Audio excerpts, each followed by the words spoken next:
जय हिंद। देखिए, हम लोग समझते हैं कि भारत पनडुब्बियों के टेक्नोलॉजी के मामले में इतना कैसे पिछड़ गया कि हमें चाइना की बराबरी करने में आगे 50 साल लग जाएंगे।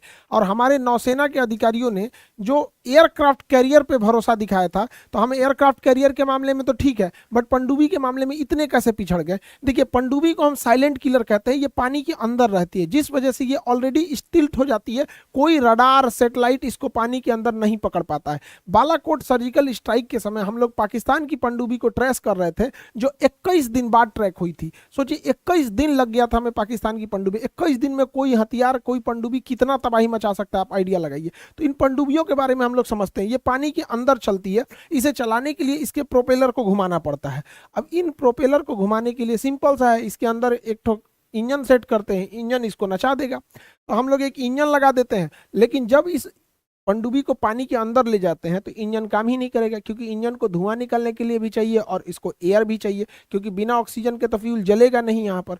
तो पनडुब्बी को अंदर कैसे लेके जाया जाए, यहाँ पर अंदर तो काम ही नहीं करेगा। तो फिर सोचा गया कि चलिए हम एक डीजल इंजन लगाते हैं, क्योंकि पेट्रोल इंजन में तो उतना पावर होता नहीं है, डीजल इंजन में ज़्यादा पावर होता है। तो एक डीजल इंजन लगाते हैं, पनडुब्बी को आधा ऊपर रखते हैं और यहाँ ले आके यहाँ से ऊपर ऑक्सीजन ले लेंगे, धुआं छोड़ देंगे यहाँ पे, पनडुब्बी चालू हो जाएगी, काम करना लग जाएगा, इंजन तो काम ही कर देगा। लेकिन आप बताइए, जब यही करना था तो फायदा क्या है? तो काम तो शिप भी कर सकता था।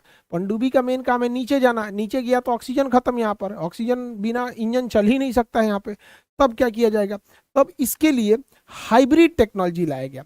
हाइब्रिड टेक्नोलॉजी में पनडुब्बी को सतह के ऊपर लाया गया और डीजल इंजन चालू किया गया।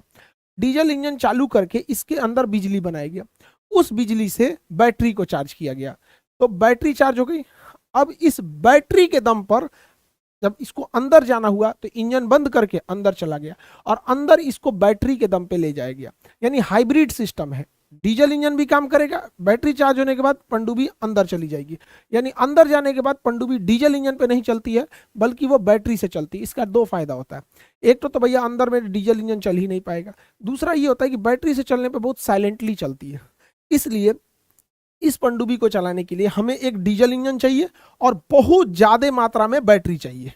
इसीलिए हम इन पनडुब्बियों को डीजल इलेक्ट्रिक बैटरी कहते हैं, ये पनडुब्बी कहते हैं, क्योंकि इसमें डीजल भी चाहिए और इलेक्ट्रिक भी चाहिए। तो डीजल इलेक्ट्रिक बैटरी कहते हैं। बाहर आके डीजल इंजन चालू किया, बैटरी चार्ज करके अंदर चला गया। इसकी बैटरी इसे 2 दिन तक चला सकती है। तो 2 दिन तक ये आराम से चल सकता है, लेकिन हर 2 दिन के बाद इसे ऊपर आना पड़ेगा कुछ घंटों के लिए, 4-5 घंटे के लिए आएगा और उसी में ये अपना डीजल इंजन चालू करेगा। ऊपर आएगा, डीजल इंजन चालू करेगा, बैटरी फुल चार्ज हो जाएगी, फिर ये अंदर डीजल इंजन बंद करेगा और अंदर चला जाता है यहाँ पे। इसीलिए इसे डीजल इलेक्ट्रिक पनडुब्बी कहा जाता है। लेकिन इसकी एक खराबी है, जब हर 2 दिन के बाद ये इसे बाहर आना पड़ता है चार्जिंग के लिए, तो ऊपर आता है चार्ज करने के लिए, एग्जॉस्ट करेगा ये सब, तो ये रडार के पकड़ में आ जाता है। तो रडार के पकड़ में आने के बाद ये स्टिल्थ नहीं रह जाता है। जब तक ये चार्ज करेगा, सैटेलाइट या रडार देख लेंगे सब, दुश्मन आ जाएगा। अगर दुश्मन आ गया, अब ये भागते भागते कि कुछ एरिया में घेरा जाएगा यहाँ पे, तो इसे मरने की संभावना बढ़ जाती है। तो इसे छुपाना जरूरी था। तो छुपाने के लिए ना स्नॉर्कलिंग टेक्नोलॉजी का यूज किया गया। स्नॉर्कलिंग टेक्नोलॉजी में क्या होती है, पूरी पनडुब्बी को बाहर नहीं निकाला जाता है, बल्कि एक छोटा सा पाइप बाहर निकाल देते हैं। ये छोटा सा पाइप क्या करता है, स्नॉर्कलिंग टेक्नोलॉजी के तहत बाहर निकलेगा और यहाँ से ऑक्सीजन लेगा और वो ऑक्सीजन सक करके इंजन चालू कर देगा और एग्जॉस्ट छोड़ देगा यहाँ पर। खैर, एग्जॉस्ट छोड़ना तो नॉर्मल है, अंदर भी छोड़ सकता है, बबल से बाहर आ जाएंगे, बट इसे स्नॉर्कलिंग से प्रयोग कर सकता है। लेकिन आजकल के सैटेलाइट और रडार इतना खचरा हो गया है सब कि स्नॉर्कलिंग को भी पकड़ लेता है। अब ये स्नॉर्कलिंग पकड़ा जाएगी तो ये तो स्टिल्थ रही नहीं। तो पनडुब्बी की मेन खासियत होती है कि छुप के हमला करना, हर 2 दिन पे पकड़ा जाएंगे यहाँ पे। तो स्नॉर्कलिंग भी काम नहीं कर पा रहा था, जिस वजह से इसे पकड़ना थोड़ा इजी हो जाता है यहाँ पर। इसी के लिए हमें चाहिए एक ऐसा इंजन, ऐसा इलेक्ट्रिसिटी बनाने वाला चीज जो पानी के अंदर बिना ऑक्सीजन के ही इंजन इलेक्ट्रिक बता सके यहाँ पे। तो इसकी टेक्नोलॉजी बहुत देशों के पास थी, बट भारत के पास नहीं थी यहाँ पे। लेकिन भारत ने सक्सेसफुली इसे बना लिया। इस टेक्नोलॉजी का नाम है air independent propulsion system, AIP। Air independence propulsion system एक ऐसी मशीन होती है जो पनडुब्बी के अंदर लगा दिया जाता है और ये ऑक्सीजन और हाइड्रोजन का प्रयोग करके और इसके अंदर से ये इलेक्ट्रिसिटी बना लेती है। ये पनडुब्बी में काम कर रहे लोगों के बायोफ्यूल, उनके टॉयलेट, बायो टॉयलेट का भी प्रयोग कर लेती है यहाँ पे और उससे ये इलेक्ट्रिसिटी बना लेती है। और जब ये इलेक्ट्रिसिटी बना लेती है तो इसे बाहर आने की जरूरत ही नहीं है, अंदर ही अंदर बना लेती है, इसीलिए इसका नाम ही है एयर इंडिपेंडेंट, हवा से कोई मतलब नहीं है यहाँ पे। तो ये अपने ऑक्सीजन हाइड्रोजन जनरेट करके बना लेती है और ये मशीन कहलाती है एआईपी टेक्नोलॉजी। अब एआईपी टेक्नोलॉजी के लिए बैटरी चार्ज करना है तो इंजन, डीजल इंजन चलाने की जरूरत नहीं है, तो बैटरी चार्ज करने के लिए पानी के अंदर ही एआईपी टेक्नोलॉजी से बैटरी चार्ज हो जाएगी। और जब ये बैटरी चार्ज हो जाएगी तो इसे बाहर आने की जरूरत ही नहीं है, एआईपी टेक्नोलॉजी से ही बिजली बनेगा और बिजली इसके रखे अंदर की बैटरी सारी बैटरी कंपार्टमेंट को चार्ज कर देगा, तो इसे बाहर आने की जरूरत नहीं है। ये जो हर 2 दिन पे बाहर आ जाता था चार्ज करने के लिए बैटरी, अब इसे बाहर नहीं आना पड़ेगा, बल्कि 15 दिन तक इसकी कैपेसिटी होती है कि 15 दिन तक ये बाहर नहीं आ पाएगा। सोचिए, इतना खतरनाक हथियार मिसाइलों से भरा हुआ, 15 दिन तक कोई देश इसे नहीं ढूंढ पाएगा, वो भी समुंदर में, तो कहां से कहां तबाही मचा के चला जाएगा। रडार कुछ नहीं कर पाएंगे, सैटेलाइट कुछ नहीं कर पाएंगे यहाँ पे। तो भारत की डीआरडीओ ने इस एआईपी टेक्नोलॉजी को बना लिया है। दुनिया में बहुत सारे देशों के पास एआईपी टेक्नोलॉजी है और एआईपी कई कैटेगरी का होता है। उसमें सबसे शांत ढंग से काम करने वाला, बिना वाइब्रेशन के, बिना शोर मचाए काम करने वाला जो एआईपी है, क्योंकि वाइब्रेशन करेगा ना तो सोनार में पकड़ में आ जाएगा, तो वो होता है फ्यूल सेल टाइप का। तो डीआरडीओ ने जो बनाया है एआईपी, उसका नाम है फ्यूल सेल एआईपी टेक्नोलॉजी। अब डीआरडीओ एक रिसर्च संस्था है, वो रिसर्च कर देगी, प्रोडक्शन नहीं करेगी, तो वो डीआरडीओ रिसर्च करके प्रोडक्शन यानी उत्पादन की जिम्मेदारी एलएनटी को दे दी है। अब ये एलएनटी इसका उत्पादन करेगी, भारी भरकम बिजली घर का, जिसका नाम एआईपी है, और इसे हम अपनी पनडुब्बियों में फिट करेंगे। हमारे पास जो अभी के समय में बेहतरीन पनडुब्बियां हैं वो फ्रांस की बनी हुई पनडुब्बी है, तो हम इस मशीन को फ्रांस के पास भेजेंगे, क्योंकि फ्रांस अपनी, और पनडुब्बियों को भी फ्रांस में भेजेंगे कि भैया इसमें उतना बड़ा जगह बनाओ और इसको उसमें फिट करो। तो उसे हम रेट्रो फिटिंग कहते हैं। रेट्रो फिटिंग क्या होती है कि पुरानी मशीन में जब नई टेक्नोलॉजी को इनबिल्ट करते हैं तो उस क्रिया को हम रेट्रोफिटिंग कहते हैं। तो हम अपनी कलवरी क्लास की पनडुब्बियों को जो फ्रांस से खरीद के लाए हैं, पनडुब्बी और एआईपी दोनों भेज देंगे फ्रांस में, वो वहां पे जाके रेट्रोफिटिंग करेगा। तो जो हमारी पुरानी कन्वेंशन पनडुब्बियां थी, कन्वेंशनल पनडुब्बियां चाहे पूरी तरह से बाहर आए या स्नॉर्कलिंग करें, हर 2 दिन पे आएंगी और सैटेलाइट से पकड़ में आ जाएंगी, इसलिए इनका कोई खास रोल रहा नहीं आज के जमाने में। तो इसलिए एआईपी जरूरी है। एआईपी से ये 15 दिन बाद निकलेंगी, तो 15 दिन तक छुपे हुए अपने मिशन को कर सकती है। एआईपी का भी बाप है न्यूक्लियर सबमरीन। न्यूक्लियर सबमरीन 3 महीना तक निकलबे नहीं करती है, हकीकत में तो इसको 10 साल तक भी नहीं निकलना है तो कोई दिक्कत नहीं, बट इसका भोजन खत्म हो जाता है, क्योंकि सप्लाई आखिर रहेगा ना 3 महीने की, इसके गोदाम में 3 महीने तक का ही खाना भरा होता है, मेडिकल किट, या 3 महीने, तो ये 3 महीने तक रह सकती है, बट ये 10 साल भी रह सकती है। बट ये 3 महीने पे आती क्यों है, तो भैया इसको खाना पीना भरने के लिए डॉक करना पड़ता है। अगर खाना पीना की सप्लाई अगर बीच रास्ते में कर दिए, देखिए बीच रास्ते में करिए या डॉक पे आके कीजिए, निकलना तो बाहर पड़ेगा ही पड़ेगा, 3 महीने बाद ही ये डिटेक्ट होगी। बट सोचिए 3 महीने तक गायब रहिएगा, पूरी समुद्र के अंदर कहां से कहां चला जाएगा, दुनिया का चक्कर लगा के चलाएगा। तो सबसे बेहतरीन हो जाती है वो होती है न्यूक्लियर सबमरीन। तो कन्वेंशनल हर 2 दिन पे निकलेगी, एआईपी टेक्नोलॉजी वाली 15 दिन पे निकलेगी, और ये 3 महीने से भी ज्यादा रह सकती है भोजन के वजह से। अब ये जो सबमरीन होती है न्यूक्लियर सबमरीन, ये भी 2 टाइप की होती है। न्यूक्लियर सबमरीन में कुछ सबमरीन अटैक सबमरीन होती हैं जो टॉर्पीडो मारती है, पानी के अंदर चलने वाले मिसाइल को टॉर्पीडो कहते हैं। ये टॉर्पीडो मारती है, अंदर अंदर अटैक करती है, टॉर्पीडो मार के किसी भी दुश्मन के शिप को गिरा देती है। यहाँ देखिएगा आप, ये टॉर्पीडो के आने का निशान भी है, यहाँ पे आपको दिख रहा होगा, यहाँ पे टॉर्पीडो आके इसे हिट कर दिया है, तो इसे हम अटैक सबमरीन कहते हैं। ये दुश्मन के शिप या दूसरी पनडुब्बियों को मार के गिरा देती हैं। और एक होती है न्यूक्लियर सबमरीन में ही मिसाइल सबमरीन, तो वो अटैक नहीं करती हैं, बल्कि उनके ऊपर में ना मिसाइल ट्यूब्स रखे होते हैं यहाँ पर, और इसमें से अचानक मिसाइल निकलता है और धड़ाधड़, देखिए समुंदर है, नीचे क्या दिख रहा है, समुंदर, कहाँ से मिसाइल आ रहा है किसी को पता नहीं, और ये मार के किधर चली जाएगी पता ही नहीं चलेगा। तो ये जो होता है ना, ये दूसरे देश को डराने के लिए होता है। किसी देश के आगे ले आके समुंदर के नीचे खड़ा कर दीजिए अपना न्यूक्लियर मिसाइल सबमरीन, मारेगा, परमाणु बम वगैरह मार देगा। इससे फायदा क्या होता है कि हम लोग सेकंड स्ट्राइक कर सकते हैं। जैसे हमारे देश के ऊपर अचानक 30-40 ठो परमाणु बम मार दिया कोई, पूरा देश से उड़ जाएगा, तो कौन हमला करेगा, जवाब कौन देगा?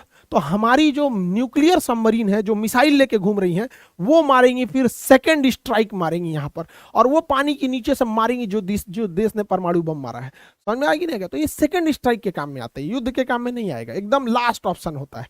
तो सबसे खतरनाक जो पनडुब्बियां होती हैं वो आपकी न्यूक्लियर सबमरीन होती है। किसी भी देश को, भारत को भी अपने सुरक्षा के लिए, नेवल सुरक्षा के लिए पनडुब्बी के 4 लेयर की जरूरत है। जो पहला लेयर है वो फर्स्ट लेयर जो होना चाहिए वो होना चाहिए कन्वेंशन सबमरीन का, जो स्नॉर्कलिंग की टेक्नोलॉजी का प्रयोग करके हर 2 दिन पे बाहर आएगी। तो ये हमें भारत के बॉर्डर एरियाज में डिप्यूट करना चाहिए।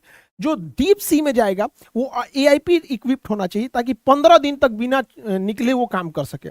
और दूर का जो लेयर की सिक्योरिटी होनी चाहिए वो न्यूक्लियर अटैक सबमरीन होनी चाहिए कि दुश्मन का जहाज वगैरह पनडुब्बी आए तो मार दे।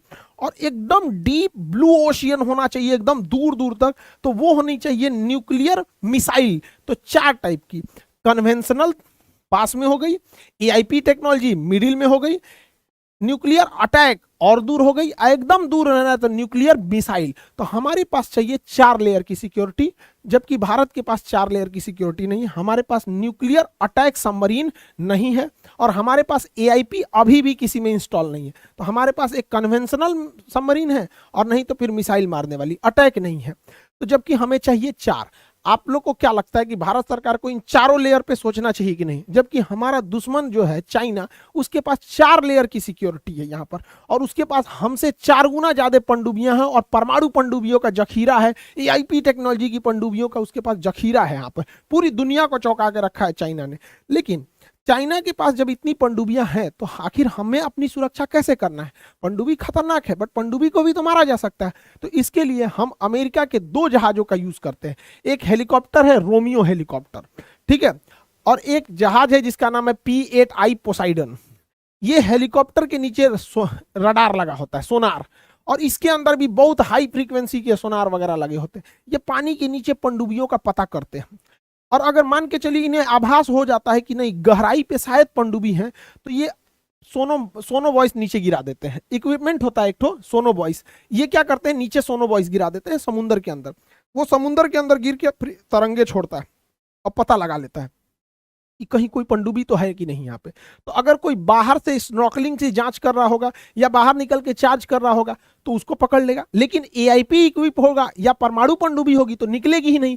तो ये ऊपर ऊपर पूरे रडार से, हाई पावर के रडार से देख लेता है, और नहीं तो सोनो वॉइस गिरा के अंदर तक में देख लेता है। और इसके अंदर पूरा कमांड सेंटर होता है, पूरा कमांड सेंटर। जैसे ही इन लोग को कोई पनडुब्बी दिखती है कहां पे है, तुरंत उसका लोकेशन अगल बगल के जहाजों को दे दिया जाता है कि जाके मारो। अब जो पहले पहुंच गया वो जाके उसे मारता है। सपोज कोई हेलीकॉप्टर था तो हेलीकॉप्टर उसको टारपीडो गिरा देगा। टारपीडो पानी में घुस के मार करने वाली मिसाइल होती है, तो हेलीकॉप्टर मार के गिरा देगा। अगर नेवी का कोई जहाज है तो जहाज उसको मार के टारपीडो से गिरा देगा। अगर कोई पनडुब्बी उस दुश्मन की पनडुब्बी के पास है तो वो अपने टारपीडो से मार के गिरा देगी। कोई नेवी का शिप है तो शिप के ऊपर भी टारपीडो लगा होता है, कहीं से मार के गिरा दिया जाएगा जहां भी पकड़ में आएगा तो, और ये जाके दुश्मन की पनडुब्बी को तहस नहस कर देता है। तो हमारे पास एंटी सबमरीन वारफेयर में हम चाइना के आगे हैं, बट सबमरीन के मामले में हम चाइना के पीछे हैं। हमसे ज्यादा सबमरीन है चाइना के पास, बट मारने की क्षमता चाइना से बेहतर है हमारे पास यहाँ पर, तो हम इसे मार सकते हैं। कई बार पनडुब्बियां काफी पास में आ जाती हैं तो उन पर टारपीडो नहीं काम करता है, एकदम पास में आ जाएगी। जैसे इंडियन नेवी का मान के चलिए जहाज है और नीचे अचानक कोई पनडुब्बी आ गई, तो उसके लिए डेप्थ चार्ज का प्रयोग किया जाता है। किसी भी डिस्ट्रॉयर, कॉर्बेट या फ्रिगेट जहाजों पे देखेंगे ऐसे गोल गोल सर्किल बना होता है।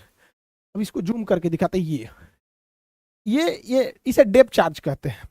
इसके अंदर बारूद भरा होता है और जिस एरिया में चारों ओर घूम सकते हैं, जिन्हें इन्हें कोऑर्डिनेट मिलता है कि इधर दुश्मन की पनडुब्बी है, धड़ धड़ धड़ धड़ यहाँ पे डेप्थ चार्जर फेंक देते हैं। ये डेप्थ चार्जर बड़े खतरनाक होते हैं। जब हम इन डेप्थ चार्जरों को फेंकते हैं तो ये पानी में जाते हैं, और जब पानी में ये चले जाते हैं तो पानी के नीचे जाते हैं 100-200 फीट नीचे, और 100-200 फीट नीचे जाने के बाद ना ये पानी में जाकर बम से फटते हैं एकदम। और पानी में जाने के बाद इतना जोर से फटते हैं ना कि पानी के अंदर एक झटका हो जाता है। तो पानी के अंदर जब झटका लगता है ना तो पनडुब्बी इम्प्लोज कर जाती है, अंदर से पिचक जाती है, और जैसे पिचकेगी पनडुब्बी ब्लास्ट कर जाती है। जैसे कोई हवाई जहाज है, हवाई जहाज के बगल में कोई बम फोड़ दे बम से, तो उड़ते हवाई जहाज के बगल में बम फोड़ेंगे तो हवाई जहाज इसे डिसबैलेंस होगा, और इतना हाई स्पीड और इतना प्रेशर में रहता है कि वो चकनाचूर हो जाएगा वहां पे, तो वही इंप्लोजन से हो जाता है। तो डेप्थ चार्जर डायरेक्ट हिट नहीं करते हैं बल्कि अगल बगल में, इसलिए अंधाधुन 50-60 गो डेप्थ चार्जर फेंका जाता है, और जिस वजह से पनडुब्बियां इंप्लोज करके अंदर की ओर फट जाती हैं, क्योंकि अचानक झटका लगेगा तो उसका मेटल पचकेगा और समुद्र प्रेशर इतना लगाएगा कि डेप्थ चार्जर की वजह से ये पनडुब्बियां तबाह हो जाएंगी। तो आप देखिए कि हमारे पास भले पनडुब्बी नहीं है लेकिन पनडुब्बी मारने की क्षमता है। तो एक चीज तो आपको समझ में आ गया कि ससुरा पनडुब्बी अगर दिख गई तो उसको मारना बड़ा इजी है। पनडुब्बी भले खतरनाक है लेकिन दिख गई तो मारना बहुत इजी है, क्योंकि कोढ़िया होती है पनडुब्बी, धीरे धीरे चलती है 40-50 की स्पीड में, तो उसको टारपीडो से मार देगा, मिसाइल से मार देगा, डेप्थ चार्जर से मार देगा। इसलिए जरूरी है कि पनडुब्बियों को लोकेशन ही न पता चले। इसलिए जब पनडुब्बी गहराई में होती है तो इसका लोकेशन नहीं पता चलता है, लेकिन जब ये अपने मेंटेनेंस के लिए या फिर रसद खाने की सप्लाई के लिए या हथियार की रीफिलिंग के लिए वापस आती है अपने बेस पे, तो ट्रैक हो जाती है ऊपर सैटेलाइट से। इसलिए इसके लिए अंडरग्राउंड बेस बनाना बहुत जरूरी होता है। तो पनडुब्बी अंदर अंदर आएगी, इसमें घुस जाएगी, पता ही नहीं चलेगा, ये पहाड़ों के अंदर रहेगा। तो भारत एक प्रोजेक्ट वर्षा चला रहा है। प्रोजेक्ट वर्षा के तहत हम विशाखापट्टनम के पास रामबिली नामक एक जगह में हम अंडरग्राउंड सबमरीन बेस बना रहे हैं, जिससे कि पनडुब्बी अंदर आके फिर हथियार लोड करके चली जाएगी, पता ही नहीं चलेगा आया या नहीं आया। नहीं तो फिर अगर मान के चलिए भारत के पास पनडुब्बी है कोई, अगर बेस में गई तो दुश्मन को पता चल जाएगा ना कि अभी तो बेस में गई है, हमला कर सकते हैं यहाँ पे। तो ये रामबिली में इसे बनाया जा रहा है। हमसे पहले चाइना इसे बना के रख चुका है। चाइना का जो है यहाँ पे हैनान एक प्रांत है, चाइना का हैनान द्वीप चाइनी नौसेना का एकदम गढ़ है। यहाँ पे बहुत ज्यादा हैविली मिलिटराइज्ड ये द्वीप है, हैनान द्वीप। इस हैनान द्वीप के पास चाइनीज पनडुब्बियों का जखीरा है और वहां पे यूलिन नेवल बेस है। आप ध्यान से देखिए, आपको इमेज में दिख रहा होगा कि पानी के अंदर एक पनडुब्बी दिख रही होगी, और ये पनडुब्बी इस यूलिन नेवल बेस के अंदर जा रही है। और यहाँ अंदर जाने के बाद यहाँ पर इसके अंदर मेंटेनेंस, रिफिटिंग, हथियार लोडिंग, खाना पीना जो भरना है भर सकते हैं यहाँ पर। तो ये यहाँ पे यूलिन नेवल बेस में है यहाँ पे। तो भारत भी इस प्रोजेक्ट पे अच्छा खासा काम कर रहा है यहाँ पर।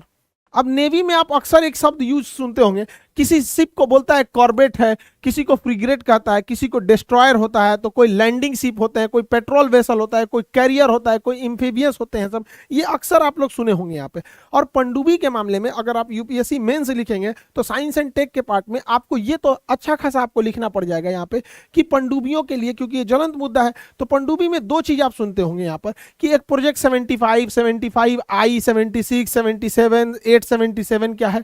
अगर ये समझ में आ गया प्रोजेक्ट तो ससुरा वो अलगे दिमाग खाता है। पनडुब्बियों का क्लास कोई होता है Scorpion class, Kilo class, Akula class, type 152, Kalvari class, Sindhu Ghosh class, Shishumar class. अगर क्लास खत्म हुआ तो कन्वेंशनल सबमरीन, परमाणु submarine, missile submarine, attack submarine, AIP वाला। तो एआईपी कन्वेंशनल मिसाइल तो समझा दिए, अब बच गया ये प्रोजेक्ट वाला। तो प्रोजेक्ट वाले को भी हम आपको नेक्स्ट वीडियो में हम आपको समझा देंगे। यूपीएससी वाले आप लोग के लिए टेस्ट सीरीज स्टार्ट है, क्योंकि देखिए अब आपको यूपीएससी जो भी आप 24 में एग्जाम देंगे, अब टेस्ट सीरीज का समय आ गया है। अब आप लोग टेस्ट सीरीज अच्छे से दीजिए। वहां पर जीएस, सीसेट का जितने टेस्ट सीरीज हैं वो स्टार्ट हो गए हैं। टेस्ट सीरीज पे आप लोग फोकस करते रहिएगा। और बीपीएससी 70वीं बीपीएससी जो 2024 के लिए टारगेट कर रहे हैं, वो लोग दिसंबर फर्स्ट वीक में उन लोग के लिए भी बैच स्टार्ट हो जाएंगे। और दरोगा और बीपीएससी बिहार एसएससी वाले लोग, उन लोगों के लिए 10 से 15 दिन का एक सुपर टारगेट बैच चलेगा, जिसमें प्रतिदिन आप लोग का 8 से 10 घंटा क्लास और कंप्लीटली चीजों को रिवीजन कराया जाएगा। वो स्टार्ट होगा दिसंबर के फर्स्ट वीक में। तो इससे पहले आप लोग इधर सारा पढ़ाई वढ़ाई कर लीजिए, उसके बाद हम लोग डेली आपको सुपर, जैसे कैसे मैराथन क्लास चलता था टॉनिक बैच, उस तरह से हर सब्जेक्ट का 2-3 दिन चलेगा। 10 से 15 दिन का पूरा रेगुलर क्लास चलेगा वहां पे। आई होप आप पूरे टॉपिक को समझे होंगे। मिलेंगे नेक्स्ट क्लास में। जय हिंद।